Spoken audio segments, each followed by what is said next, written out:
Okay, so you probably heard the news. A massive announcement about a breakthrough in U.S.-Iran relations just dropped. But, within hours, that whole story got, well, a lot more confusing. So what is really going on?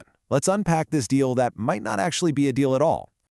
And it all kicked off with this, a huge claim from the US president, blasted out for the whole world to hear. A major breakthrough, a major achievement. I mean, those are big words, right?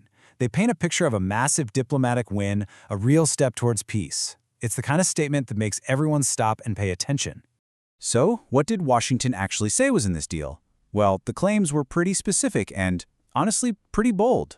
First, Iran supposedly agreed to just stop its nuclear program indefinitely. Not just pause it, a full stop. And this was all part of a bigger peace deal that was, quote, mostly complete. They even said the final talks could be wrapped up in just a few days. And, this is a big one, no frozen funds would be released to Iran. It's a very neat, very optimistic story. And if you just take that at face value, the implications are absolutely enormous. We're talking about a conflict that has kept the world on edge for years, potentially coming to an end. It really does sound like a moment for the history books. But, and this is a big but, as soon as this news hit the airwaves, a completely different story started coming from the other side. So that's the real question we're diving into today. Is this deal actually what it seems to be? And this, right here, is the core of all the confusion. While the US is out there saying a deal is basically done, Iran, well, they've offered no official confirmation at all. In fact, their response has either been radio silence or, as we're about to see, flat-out contradictions. It's like we're watching two totally different movies at the same time. All right, so first, let's just double-click on Washington's side of the story. We need to really understand what they believe is on the table here.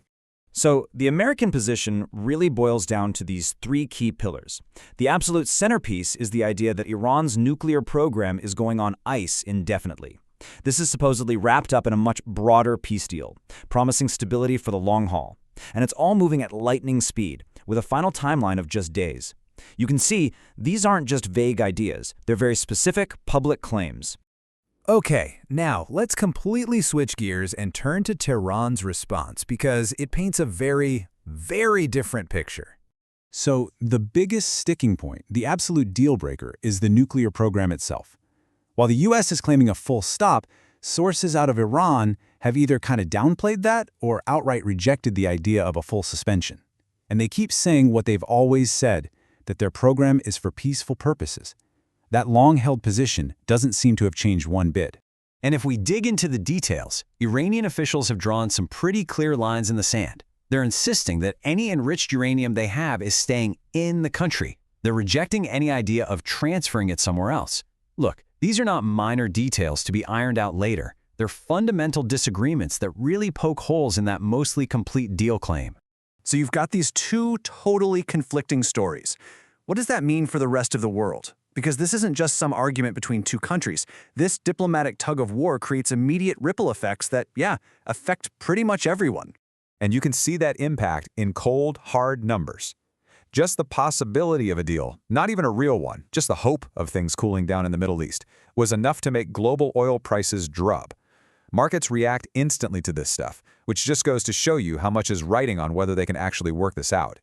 So in the markets, you saw this cautious optimism. That's the drop in oil prices.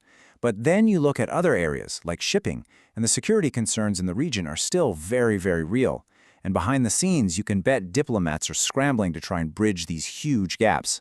So the global feeling is this really weird mix of hope and anxiety. So where does this all leave us? Let's try to weigh all these conflicting signals and get to the bottom of it. Is it a deal or no deal? When you boil it all down, we're kind of stuck in this gray area. There are definitely good signs, right? The Strait of Hormuz has reopened, which is a huge deal and eases a lot of tension. But then you weigh that against the total lack of confirmation from Tehran. The reality is, talks are happening, but this deal is far from done. And the stakes just couldn't be higher. This could still lead to lasting peace, or it could all just fall apart. And that really brings us to the final billion-dollar question. Was this announcement of a major breakthrough a real sign of progress, maybe a tactic to build momentum and get it over the finish line? Or was it a political bluff, just a move designed to put pressure on the other side? Right now, the answer is anything but clear, and the whole world is watching to see which one of these stories turns out to be true.